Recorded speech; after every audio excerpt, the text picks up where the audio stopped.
Okay, well, this is the GT250 that we've had in for a long time. I've done several videos on this one. It's had a really big work through. It came in with no tyres, front wheel loose, back wheel loose.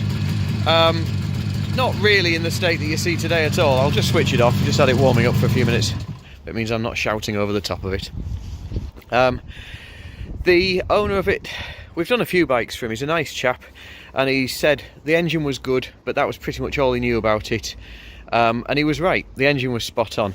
So we didn't risk going into that in any way. We just got some tyres on it, got the wheels fitted, checked out everything as we went through. We've had a lot of work to do. The front brake wasn't fitted, didn't have a hose on it. He'd bought a lot of parts that he gave us in a box and said, can you fit these as you go along? So the front master cylinder's been rebuilt, cleaned out, resealed. Obviously it's got this Goodrich brake hose on the front caliper. Front caliper's been refitted, stripped apart and checked. Carbs have been off. They were the main job, as you can imagine, on a bike that's been sat for a long time. But luckily it had original sort of 19, probably 90s petrol left in it, and it's literally been stood that long. So that was in the tank, and the tank internally is in really nice condition. The carbs hadn't suffered too badly. We took them apart. They needed new float pins, a couple of new jets here and there, just the little bits and pieces replacing, but the bodies were in good condition. They weren't sort of corroded. The alloy was really nice and smooth. Left hand side panel was missing. This one we've got from a chap called Steve Burgess. He reprints now in plastic a lot of reproduction panels. Left hand panels for these are hen's teeth to try and get hold of.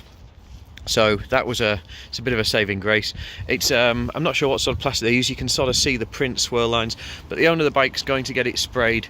I always sort of get similar instructions from this chap. He likes me to get them working and get them roadworthy, but he's not too bothered for me getting them cosmetically wonderful. I'm sure he does that himself, and he can do lots of that himself.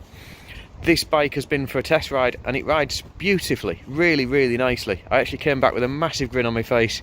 Said to Don, my little assistant in the unit, I would have happily carried on riding this for a good few miles yet.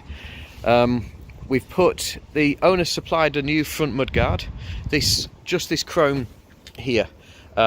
This trim here we managed to rescue off the old mudguard, which it had rotted to bits.